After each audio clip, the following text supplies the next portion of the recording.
तत्व ज्ञान प्रेमियों, मानव जीवन का उद्देश्य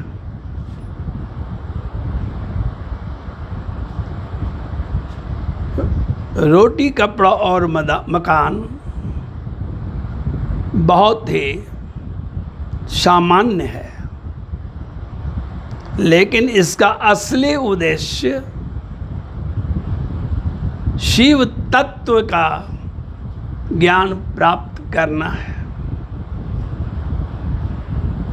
शिव ही हमारे जागरण, शयन और स्वप्न के पीछे कारक तत्व हैं। हमारा जीवन एक दीर्घ स्वप्न है। कोई स्वप्न 10 मिनट का रहता है, कोई 5 मिनट का रहता है। हमारा कभी कभी 60 साल का है, 70 साल का, 80 साल का, 90 साल का, 100 साल का, किसी का 110 साल तक भी चला जाता है सपना। यह एक लंबा सपना है जीवन। मरने के बाद क्या हालत होती है? मूंद ये नयन कहूँ कोई नाही। यही मृत्यु के बाद की बात है कि मरणोपरांत कोई अपना नहीं रहता है। जिसके चलते हमने गर्दन कटाया वह तो कहीं है पता ही नहीं है। हम तो उसके चलते सब खो दिया। खेत के चलते हमने गर्दन कटाया, खेत तो रह गया, हम खत्म हो गए। प्रेम के चलते, लव के चलते हमने गर्दन कटाया, लव तो रह गया, बिलव्ड भी रह गया, लेकिन लवर को 6 इंच छोटा करके ऊपर भेज दिया गया। तो मर जाने के बाद कुछ भी हमारे लिए नहीं है। ना वो महल जिसको मैंने बड़े शौक़ से बनाया, ना वो बाल बच्चे जिनको बड़े शौक़ से पढ़ाया। अधिकांश बाल बच्चे तो जीवन में ही संबंध तोड़ लेते हैं। इस प्रकार सत्य तो यह है कि मानव जीवन एक सपना मात्र है। इसे ज़्यादा सीरियसली जो लोग लेते हैं अज्ञानी हैं। शिवो गुरु, शिवो देव, शिवो बंधु शरीरी नाम, शिवो आत्मा, शिवो जीव, शिवात् न यत्र। शिव ही गुरु हैं, देवता हैं, बंधु हैं, शरीर हैं, आत्मा हैं, जीव हैं। शिव के अलावे कोई कहीं नहीं है। जो इस बात को जान जाता है वही ज्ञानी है। अज्ञान के अंधकार में रहते रहते हम 84 लाख योनियों में भ्रमण कर रहे हैं, लेकिन हमें वह ज्ञान तब तक नहीं मिलेगा जिससे हम मुक्त हो जाएं, जब तक हम शिव की शरण में नहीं आते हैं। त्रिभुवन गुरु शिव वेद बखाना, अपर जीव पामर किमी जाना। 3 लोकों का एक ही गुरु हैं, वो है भगवान शिव। वेदों में लिखा है, मैं नहीं कह रहा हूँ। रामचरितमानस में तुलसी ने कोट किया है, त्रिभुवन गुरु शिव वेद बखाना, अपर जीव पामर किमी जाना। निम्न जीव, नीच जीव इस बात को नहीं जान पाते हैं। इसलिए उस महान गुरु की शरण में जाने पर ही शिव तत्व का हमें ज्ञान होगा, और तब हम आने और जाने का जो चक्र है उससे मुक्त होंगे। मुक्ति ही जीवन का सर्वोच्च तत्व है। Salvation is the summum bonum of life. जब हमें ज्ञान की प्राप्ति होती है तो ज्ञान की प्राप्ति के बाद हमें क्या दिखाई देता है कि वो तो जो जाग रहा था, जो सो रहा था, जो सपना देख रहा था, वो तो मेरी ही लीला थी, ऐसा जीव को पता चलता है। और तब शिव गाने लगता है, जीव गाने लगता है, शिवोहम शिवोहम शिवः केवलोहम चिदानंद रूप शिवोहम शिवोहम। मस्त हो जाता है कि मैं ही शिव था। अपने को जीव जानकर दिन दिन भर चिंता किया, दिन दिन भर परिवार चलाने के लिए क्या नहीं किया, दिन दिन भर लड़ाई झगड़ा सब में व्यस्त रहे। मैं जानता था कि मैं जीव हूँ, संसार मेरा सचमुच में है। और अब जब आज ज्ञान हुआ है तो पता चला है कि शिवोहम शिवोहम शिवः केवलो, मैं केवल शिव ही हूँ। शिव के अलावे और किसी का अस्तित्व नहीं है। देवी देवता जितने भी ब्रह्मा विष्णु सभी हैं, ये सब शिव के अनेक रूप हैं।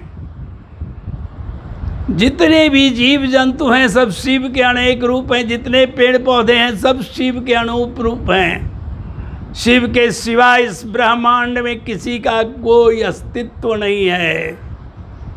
प्लानिंग नहीं किया गया है कि किसी और का अस्तित्व हो शिव के सिवा। लेकिन हमें अज्ञानवश अहंकार आ जाता है, और अहंकार आता है तो हम समझते हैं कि सब झूठा है, केवल मैं सच्चा हूँ, और जीवों को नाना प्रकारेण वह कष्ट देता रहता है। इसलिए तत्व ज्ञान प्रेमियों, हमें शिव के चरणों पर जाने पर ही वह अद्भुत ज्ञान मिलेगा। शिव हर जगह विद्यमान है, मंदिरों में शिवलिंग के रूप में। सचमुच में वहाँ शिव आ जाते हैं जब आप भक्ति करने लगते हैं। तो पत्थर नहीं समझना उसको भूलकर, पत्थर नहीं है, उसमें साक्षात शिव हैं। यह मेरा अनुभव है। इसलिए वहाँ पूरे हृदय से पूजा करनी चाहिए और घर पर आकर जपना चाहिए। अगर सांसारिक लाभ चाहिए तो नमः शिवाय जपना चाहिए। अगर भगवान से मिलना चाहते हैं तो ओम नमः शिवाय जपना चाहिए। ओम नमः शिवाय मंत्र ईश्वर पाने के लिए है, और नमः शिवाय सांसारिक चीज़ों को पाने के लिए है। अब आपको तय करना है कि आप ईश्वर पाना चाहते हैं या सांसारिक चीज़ पाना चाहते हैं। तो मेरे इन दो मंत्रों में जो मैंने अभी कहा, मेरे का मतलब शिव जी का सारा रहस्य छिपा हुआ है। शिव की पूजा करने का अधिकारी कोई भी है। यहाँ तक कि शिव पुराण में शिव जी कहते हैं कि मैं तो चांडालों के भी घर में चला जाता हूँ उनकी भक्ति से आकृष्ट होकर, और उन्हें उतना ही प्रेम देता हूँ जितना बड़े बड़े मुक्ति प्राप्त पुरुष हैं उनको। शिव भेदभाव नहीं करते हैं। जैसे सूरज भेदभाव नहीं करता है, गंगा में भी उसका प्रतिबिंब है और नाली में भी उसका प्रतिबिंब है, और वैसे ही शिव का प्रतिबिंब ब्राह्मण में भी है, चांडाल में भी है, वृक्ष में भी है, पशु में भी है, पक्षी में भी है। कहीं कोई ऐसा जीव नहीं है जिसमें शिव का वास नहीं। शिव बिना ही हर कोई है, दिखता क्यों उदास है हम। शिव के बिना ही उदासी है। जिस पर शिव की कृपा हो गई वह कभी उदास नहीं। कोई जीव जंतु नहीं ऐसा जिसमें शिव का वास नहीं। इसलिए जब शिव की भक्ति करने पर हमें सच्चाई का पता लगता है तो पता चलता है कि मैं तो एक महान स्वप्न में था, और अब मैं जब आँख खुली है तो सारी दुनिया बदल गई है। अब सुख की ज़रूरत नहीं है। सुख संसार के क्षणिक पदार्थों से मिल रहा था, अब ब्रह्मानंद मिलेगा। ब्रह्मानंद मगन मंडोले, क्या मथुरा क्या काशी रे। अंतर वस्तु सुझे नहीं तुमको, फिरते रहो उदासी रे। कबीर ने ऐसा कहा है। हम कार्य जो अंतर है वही मैं हूँ और मैं ही शिव हूँ, लेकिन ये कहने से नहीं कुछ पता चलेगा। इसे पता चलेगा प्रैक्टिकल एक्सपेरिमेंट करने से। केवल मुंह से शिव हम कहने से कोई फायदा नहीं है। नहीं कहिए से ही अच्छा है, क्योंकि पहले सत्य का पता लगना चाहिए। सत्य का पता लगते ही कवि आप हो जाते हैं। मीरा के अंदर कविता फूट जाती है और वह एक तारा ले करके नाचने लगती है। सूरदास के अंदर कविता फूट जाती है और ऐसे ऐसे गीत फूटते हैं जिसका कोई जोड़ नहीं। तुलसी के अंदर ऐसा रामचरितमानस का गीत फूटता है जो संसार के सारे देशों में उनकी भाषाओं में प्रकाशित हो चुका है। उस समय हम गद्य का प्रयोग नहीं करते हैं, पद्य का प्रयोग करते हैं, जब ईश्वर के चरम आनंद का अनुभव होने लगता है। इस परम आनंद को जो प्राप्त नहीं करता है उससे बड़ा मूर्ख धरती पर क्या आकाश में भी कोई नहीं है। इसलिए हमें जब तक तन में प्राण है प्रयत्न हमें कर लेना चाहिए कि इस क्षण हमारी डोली उठ जाएगी बंधुओं, कोई पता नहीं है, क्योंकि आया है सो जाएगा राजा रंग फकीर, लेकिन जाने की है अलग अलग तकदीर। कोई चला जाता है कैलाश, कोई नारायण लोक, कोई देवलोक, कोई पितृलोक, कोई नरक लोक, कोई स्वर्ग लोक। तो आया है सो जाएगा राजा रंग फकीर। कोई सिंहासन बंध चला, कोई बंधे जंजीर। इसलिए कर्म को, सांसारिक कर्म को भी सोच समझ कर करना है, क्योंकि कर्म पर हमको प्रधान बनाया गया है। हम जो कर्म करते हैं उसी पर हमारा अगला जन्म है। लेकिन यदि शिव चरणों में चरम भक्ति होती है तो अगला जन्म नहीं होगा, चाहे कर्म कितनों भी खराब हो या अच्छा हो, कोई मतलब नहीं। कर्म प्रधान हमें बनाया ही गया है।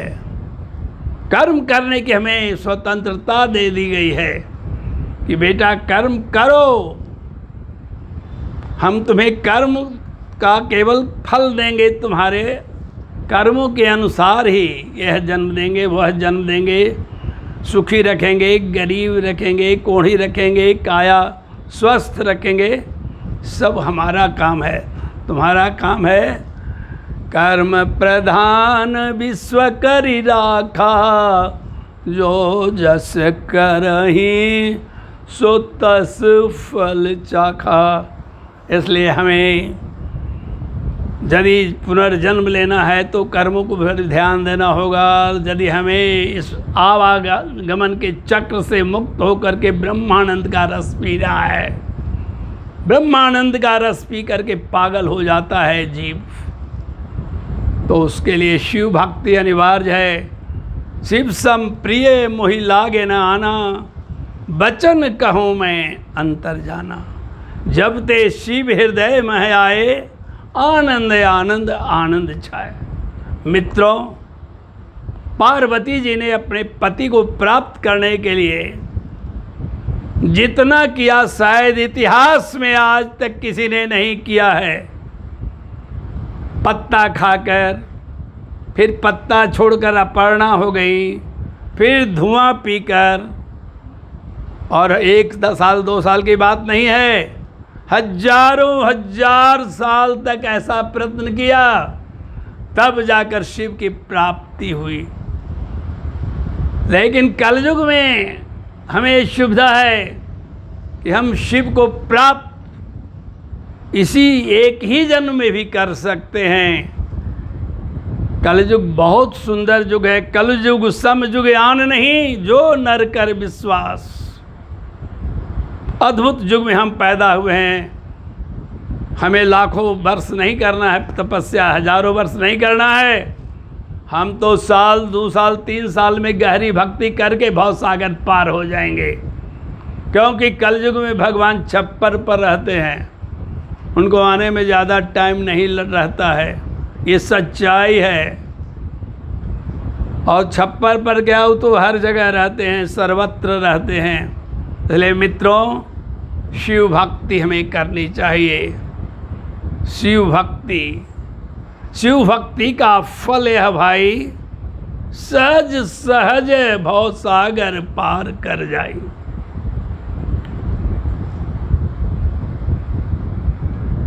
जब भी हमारा मन बेचैन हो तो हमें शंकर का नाम 100 बार जपना चाहिए। यह विष्णु ने दिया है नारद को उपदेश कि जाय जपहूँ शंकर सतनामा, हो ही हृदय तुरत विश्रामा। नारद बेचैन थे शील निधि की कन्या को पाने के लिए, और शील निधि की कन्या उन्हें नहीं मिली तो वे बेचैन हो गए थे। ऐसा होता नहीं, उनको अहंकार आ गया था। भगवान शिव जिस जगह बैठ करके कामदेव का विनाश किया था, वही सी जगह बैठ करके उन्होंने तप किया, और एक से एक लड़कियां आई, लेकिन नारद ने नहीं ध्यान दिया। तो नारद ने समझ लिया कि हम तो शंकर से भी एक डेग आगे हैं। इसलिए अपनी कथा को कहने के लिए शिव जी के पास ही पहुंच गए कि क्या कहें प्रभु, मैंने तो काम पर विजय प्राप्त कर लिया। तो शंकर जी ने तीसरा नेत्र से देखा तो देखा कि मेरा तपस्या वाला जगह पर जा कर के बैठा हुआ था, और कहता है कि मैंने काम विजय कर लिया। कहा कि हमसे कहा सो कहा, बाकी किसी से नहीं कहना। लेकिन नारद रुकने वाले कहाँ थे, विष्णु से कहे। विष्णु ने कहा कि बहुत सुंदर, आप धन्य हो। ब्रह्मा से कहे, ब्रह्मा भी कहे कि तुम्हारे जैसा कोई नहीं है। लेकिन रास्ते में शील निधि का स्वयंवर जब रच दिया गया विष्णु के द्वारा, और उनकी कन्या जो थी वह त्रिपुर सुंदरी टाइप की थी, उसको देख करके नारद काम मोहित हो जाते हैं। जो काम पर विजय प्राप्त कर लिया था, अभी वो तुरंत काम मोहित हो रहा है। हमारे शिव तो काम को नष्ट कर दिया था, और आज हमारे शिव काम आ रही हैं, यानी काम उन्हें प्रभावित नहीं कर सकता है। नारद के इसी घमंड के कारण विश्व मोहिनी ने माला उन्हें नहीं पहनाया, और उसने स्वयं रूप बदल कर आए हुए विष्णु जी को ही पहना दिया, क्योंकि वो विश्व मोहिनी तो लक्ष्मी जी थी, वो तो विष्णु की प्रिया थी। और नारद मुंह बंदर की तरह लपलपा रहे थे चारों तरफ। तो उसी समय विष्णु जी ने उन्हें राय दिया कि जाय जपहूँ शंकर सतनामा, हो ही हृदय तुरंत विश्राम। आप भी 100 बार शंकर का नाम जपिएगा, हृदय में तुरंत आराम आ जाएगा, ये गारंटेड है। तो मित्रों, शिव जी हमारे बेहद गोरे हैं, इतने गोरे हैं कि मैं नहीं कह सकता हूँ, मेरे पास शब्द नहीं है। हमारे शिव जी का ओठ इतना लाल है, मैं कोई किताब पढ़कर नहीं कह रहा हूँ, मैं स्वानुभव कह रहा हूँ। ओठ इतने लाल हैं, इतने लाल कि सारी दुनिया का लिपस्टिक यदि एक जगह लगा दिया जाए तो वह उनके एक अंश के बराबर नहीं रहेगा। हमारे भोलेनाथ का ललाट इतना चमकता है करोड़ सूर्य की तरह कि बड़े बड़े जोगी भी उस ललाट का दर्शन नहीं कर पाते हैं। हाथ पैर का कर लेंगे दर्शन, लेकिन ललाट का दर्शन नहीं हो सकता है, इतना उज्जवल है, इतना कि तीसरा नेत्र भी नहीं उसको पकड़ पाता है। जटाएं तांबे की रंग की है, नया तांबा जैसा होता है, ताम्रवर्णी, बहुत ही खूबसूरत। उनसे 100 सूर्य की रोशनी निकलती है। और उन जटाओं को भगवान शिव जब मुकुट के रूप में बना लेते हैं तो सोना चांदी हीरा सब रोने लगता है कि मेरा तो ऐसा नहीं बन सकता है, मुकुट जैसा शिव जी की जटाओं से बन जाता है। हमारे भगवान शिव भक्तों के हल्के पुकार पर दौड़े चले आते हैं, उन्हें ज़्यादा मनाने की ज़रूरत नहीं होती है। उनका नाम है आशुतोष, और कलयुग में वे सहज मिलते हैं। इसलिए मित्रों, सब तज शिव भज, शिव भज, शिव भज, शिव भज, शिव भज मूढ़ मते। सब तजने का मतलब है कि यह शरीर शव है, इस पर ज़्यादा ध्यान नहीं देना है, घर द्वार नहीं छोड़ना है। शब तज का मतलब है काम क्रोध लोभ मोह मद मत्सर को छोड़ दिया तो सब कुछ छूट गया, और उसके बाद शिव के चरणों में खो जाना है। कोई कुछ भी कहे, हमें शिव के चरणों में खोना है, लिंग में लिपट जाना है, तभी और केवल तभी उस तत्व की प्राप्ति होगी जिसके प्राप्त होने पर कुछ भी प्राप्त होना शेष नहीं रह जाता है। हर हर महादेव। बाबा विश्वनाथ की जय, बाबा वैद्यनाथ की जय, बाबा ओंकारेश्वर की जय।